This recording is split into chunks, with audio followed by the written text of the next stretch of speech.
You're listening to School Counseling Simplified, a podcast with easy-to-implement strategies for busy school counselors. Here's your host, Rachel Davis from Bright Futures Counseling. I am so excited to announce that it's time for our second annual Summer Summit. So what is the Summer Summit? This is my virtual conference for school counselors, and we have 15 amazing specialists, and they're going to cover a variety of topics. Guys, you're going to love this. We have everyone from behavior specialists and therapists to trauma and inclusion experts. And of course, you'll be hearing from your fellow school counselors. Some of the topics cover leading courageous conversations through restorative forums, from burnout to balance, how to use summer break to strategize your burnout prevention and recovery, 3 joyful ways to center equity in your counseling practice, and tackling undesirable behaviors, helping teachers make classrooms thrive. You don't want to miss this. This is the perfect thing to do over your summer break to get you excited and ready for an awesome school year. So you may be thinking, yes, this sounds amazing. How do I sign up? Well, this conference is exclusive for Impact members, but no worries, you can totally join us. For $29, you can get your Summer Summit conference ticket plus your first month of Impact. Go to stressfreeschoolcounseling.com/summit to check out the awesome lineup and all the details. The Summer Summit starts on June 20th, so hurry and check it out. Believe me, you don't want to miss this. Thanks for listening to another episode of School Counseling Simplified. Today I chat with Ashley Bartley from Counselor Station. Ashley is one of the presenters at our Summer Summit Conference. She is a school counselor and expert on separation anxiety. That is what her session will be about at Summer Summit, but she's giving us a little taste of it, a little sneak peek in this episode. She shares some awesome strategies that you can use with kiddos, including preventative strategies that you may have not thought of before. I know that I've struggled with this with my son and with my students, so I found this episode super helpful, and I think you're going to love it too. All right, let's check out today's episode with Ashley. Hey, Ashley, how are you? I'm good. How are you doing, Rachel? I'm doing good. I was just telling you off air that we're like going through a move, kind of busy, but it's good over here. I love a good transition. Yeah. So I'm so excited to have you on because you are one of our Summer Summit presenters, and this episode will be kind of a sneak peek for your topic, which is all about separation anxiety. And it was funny, I have a toddler. He is about to be 3. And my friend was over this morning and I told her I was doing this podcast, and she's like, "Oh, you need to use these strategies with your son." I was like, I know, I'm going to be taking notes.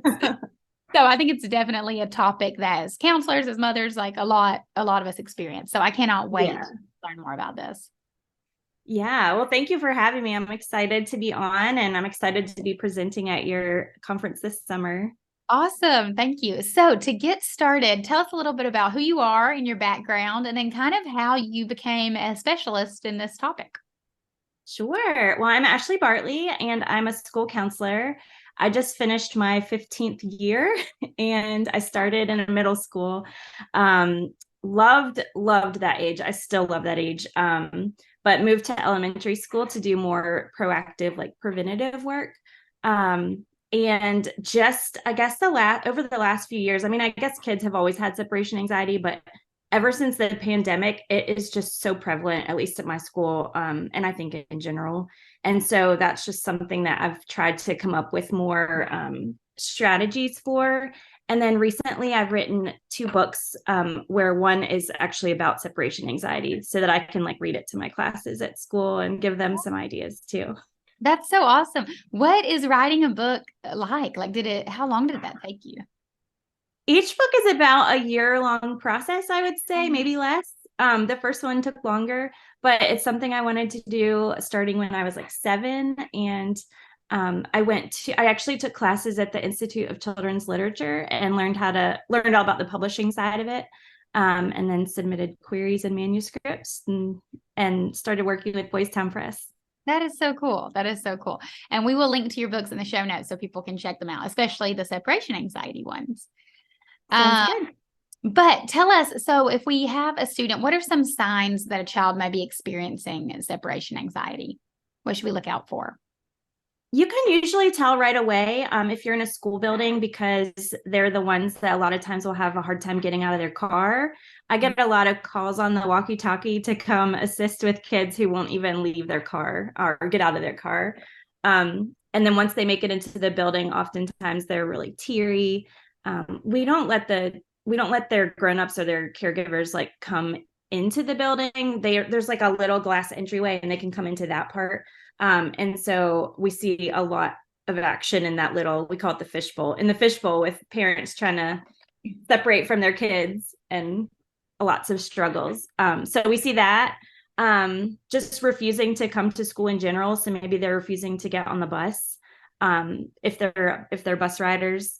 And then I get a lot of referrals from our school nurse, who will see kids who have kind of vague symptoms like stomach aches or headaches, and they see a consistent pattern. And so they'll say, can you check in with this child? I think maybe they're having some anxiety more than like a physical. I mean, there are physical symptoms, of course, but they're not sick. Right. Yeah. So those are kind of the main ones that I see. Yes. And we're recording this in the summer months. And I'm thinking ahead. I know back to school, especially with the little ones, this is going to be huge, right? That's when we probably see the most. But are you seeing students experiencing separation anxiety year round? Oh, definitely. I mean, we do things definitely around back to school season to try to help. But I was just telling someone the other day that even on the last day of school, because we're on summer break now, but even on the last day of school, this little girl came in crying, and she's done it every single day the whole year, and just, true to form, she came in the last day of school still crying. Oh, you're like, you're almost there. We see it year round, but especially after big holiday breaks, after winter break and spring break and long weekends, you tend to see it like the following Tuesday. So I want to ask you two things. It's three things really. So I want to ask about how counselors can help, including prevention. And then I want to ask like the specific strategies, because I like to do this podcast for people on their commute so they can like learn something and implement it like that day. But before we do that, can you give us like a scenario, like an example? Like, let's say we're at school, you get the walkie-talkie and they're like, John won't leave the car. He's crying. Like, can you just walk us through like what you would do? Yeah. So typically it's a kid that we've had repeated calls for, so we kind of know what helps. So like, for example, this one child, we have preschool at my school. So we'll go outside, and a lot of times we'll have like a little action figure in our pocket because we know that he loves that action figure. So we'll go out to the car, and just kind of, we send somebody that's a familiar face to them. So, a lot of times it's me or someone else who has morning duty. We'll go out there and we'll kind of hand him the little toy and try and get him in. And I think that the biggest part is like separating the parent, like telling the parent, like, they'll be fine. You go, we can text you when they're settled, or we can give you a follow-up. But just getting them to say a quick goodbye and going, and then we can kind of distract the child and bring them into the school building and get them excited about their day. So I might ask them like what their lunch choice is, and I'll get them to show me their cubby and where they hang up their stuff, and like see if they have any classroom jobs they can do. And then, let them sit with a friend or familiar faces. And so that's typically what we do. Sometimes we get the safety patrols involved. So we'll get the fifth graders to walk them down to their classroom. But the biggest part, I think, is just separating them from their parent. Mm-hmm. And I tell the parent, like, don't sneak away, just say a quick goodbye and leave. Don't linger. So that tends to be the best way for us. Okay. Well, good. Well, I did it right this morning when I dropped my son at because he was crying. And I was like, you're good. Bye. yeah, that's it. It's harder on us sometimes. Yeah. So. For sure. Okay, awesome. Well, thank you. I love, sometimes it's just easy to hear like a what would you do, scenario. But I love a few things I noticed you saying there is like, it sounds like some rapport was built already with the student. You knew their interests. Mm-hmm. And then having them look forward to something positive in their day. And then their familiar faces. You mentioned like sitting with friends at lunch, or familiar people or in the classroom, and then a familiar adult coming to get them from the car. Yeah. Exactly. So what about preventative strategies, or just strategies in general that counselors can use to help students who are experiencing separation anxiety? Yeah, I think you can do a lot at the beginning of the year to support families in this.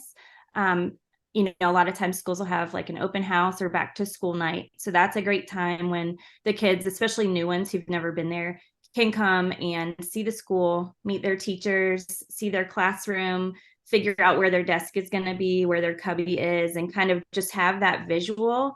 So I think a lot of anxiety tends to come from not knowing something. So if they can picture, what is going to be happening, then they don't really have the chance to like make up, what it could be. So letting them come in, and then I have a handout that I typically give to families that just have some basic tips, like the one that I mentioned about, saying a quick goodbye, and maybe having like a little goodbye ritual that they do, like a little handshake or something that they say over and over, and then having a transition object. So I usually will have like a display at back to school night or at open house, and I will give that out and kind of introduce myself to families then. And then for more extreme type cases, we've even had kids who will come and they will literally practice the entire drop off. So their parent will pull up, and this is like before school even starts. The parent will pull up to the curb, someone will come out and greet them, they'll walk in and they'll walk to their classroom. And I think it was earlier this year, we did that with a student, and she must have practiced like 20 times, the whole, like from start to finish.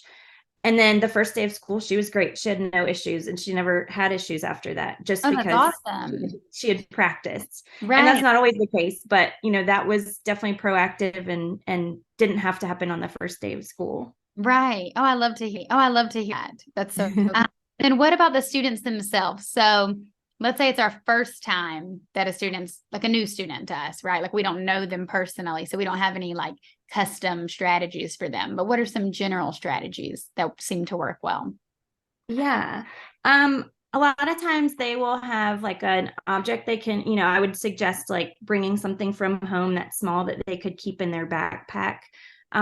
Introducing them to a friend right away, like if they're new to the school, so that they have that familiar face to look to. A lot of times I'll tell the parent to like speak positively about the school and about the teacher. So instead of saying like, come on, we have to go to school, saying things like, oh, you get to go to school and you'll get to, just being very positive and kind of that growth mindset idea with it. And I mean, it's hard. I wish there was a magic wand that, one solution that fits everybody. But I mean, even there are times when I struggle and I have to call for an admin to come help me with a student, or I have a co-counselor, so sometimes I'll call for her and the two of us will do it together. But I think just being consistent and kind of firm, I guess, like not seeming to give in at all to the child, if that makes sense. Yeah, for sure. So just, let's go. Yep, we're going down to your classroom. One time I even said to a kid, like, I bet you can't get the chair off your desk, or I bet you can't find your cubby to show me where your other shoes are. And the kid was like, yes, I can. And like marched off to his classroom. So that worked one time. So just having a little bag of tricks that you can pull from, to try to do things with different kids can help. Right. Yeah. Do you want to walk down the hall or hop like a frog down the hall? Or like, how are we going to get there, Sometimes you have to do whatever it takes. Right. I love that. Okay, awesome. Well, I'm feeling more empowered. I hope the listeners are too. What about any other things that are just coming to your mind that we can do to support these students? Sometimes even like playing out a what if scenario. I guess it's kind of like a CBT strategy, but we've had kids who their fear is like that their parent isn't going to come back at the end of the day. And so I'll kind of role play that with them, or just say like, okay, well, let's say that something comes up and your parent isn't right there, at pickup time. What would we do? And I would kind of joke and say like, would you camp here overnight with us? Like, and then get them to see that even if someone didn't come, they still have trusted adults in the building who would make sure that they would get home safely, And so just trying to figure out what their worry is, like if there is any kind of, basis to it like that. Just talking it through with them. And then sometimes I'll even do like groups for kids that have any kind of school anxiety or separation anxiety, and let them get together and talk about like, what is it about school that is difficult, and what are some things they do look forward to, and we make a plan for how they can have a great day. So that has been, I did those in the fall this year, and those were really fun. And and seemed pretty successful. Mm-hmm. Kind of like a new students group, but like more specifically for these kiddos. Yeah. No, I love that. And I love the example of the what if scenario, right? Like name worst case scenario and then let's problem solve it and you're going to be okay. So I love that. Yeah. You're not sleeping at the school tonight. Right. One more question. So do you find that the students, so let's say this is happening at drop off in the morning, are most students able to like get it together and be successful in class within like 15, 20 minutes, or does this tend to drag on longer than that? What can we expect, I guess, in terms of? Yeah, I think for most kids, within minutes of getting to the class and getting settled, they're okay. Usually I'll do a walk by and I'll just kind of peek through. And if I see them, I'll give them a thumbs up. Some kids, like in, extreme cases, they'll cry so much. And it's like every single day that we've even had to shorten the school day before. I mean, that's like really rare, but maybe once a year, once every couple years, we'll have it where the child just comes for a half day until they're more acclimated. That's usually just like in really younger grades, like preschool or kindergarten. But it doesn't come up very much. Usually it's like right, just after a few minutes they're settled because they get distracted and they're, excited about their day. Right. Yeah. Oh, so good. Well, thank you so much. I'm so excited for your session to learn more on this. We don't want to give too much away. Yeah, I'm excited for all the sessions. It looks like there's going to be some good ones. Yeah. I'm so excited. Well, thank you so much, Ashley. Where can the listeners follow up with you if they want to connect, check out your books, or like learn more about separation anxiety? They can find me on social media. I'm Counselor Station. So on Instagram and Facebook, it's Counselor Station. And then that's my website, counselorstation.com. And then my books are available pretty much wherever you can buy books, but they're published through Boys Town Press. Awesome. Well, thank you so much for your time today. I know this was super helpful for the listeners. Yes, thank you for having me on. This was really fun to be able to talk to you. And I hope that you have a good move coming up here soon. Oh, yeah. Thank you. I'm feeling anxious. Thanks. Bye, Ashley. Thanks for listening to School Counseling Simplified. You can find the links from today's episode in the show notes. If you'd like to connect with Rachel, she's on Instagram and Teachers Pay Teachers at Bright Futures Counseling. Be sure to subscribe to the podcast so you don't miss any episodes of School Counseling Simplified. Talk to you next week.